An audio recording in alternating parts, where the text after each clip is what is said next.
వాళ్ళకేం తెలియకపోతే ఓకే, నిన్నగాక మొన్ననే కంఫర్టబుల్గా ఉన్నాడు. ఇప్పుడు అకస్మాత్తుగా అతని కంఫర్ట్నెస్ పీకేసి లేదు నువ్వు బాగున్నావు అంటే ఎట్లా నమ్ముతాడు? ఇదివరకు నీకు ఏడాదికి ఓ 40,000 50,000 వేసాడమ్మా, మేము 70,000 ఇస్తాం, ₹1,00,000 ఇస్తామంటేనే కదా ఇలా కోటేసింది.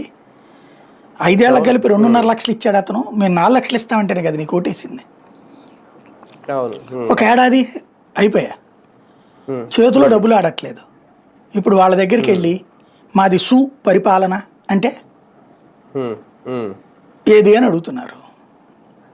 సహజం.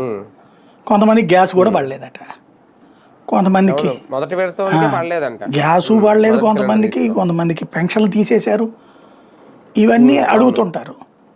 ఇప్పుడు చంద్రబాబు గారు కూడా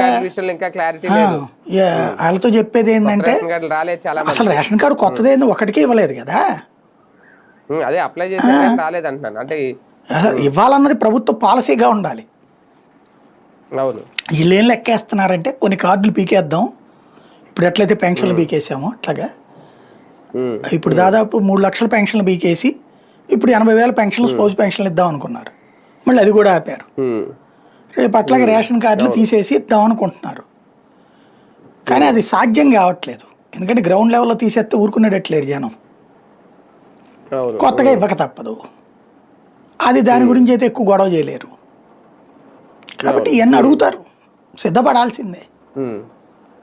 తెలివితేటలు ఉంటే రేపు మాపు ఏం చెప్తారంటే ఆఫ్ ద రికార్డులో వెంటనే మీరు సంబంధిత అధికారికి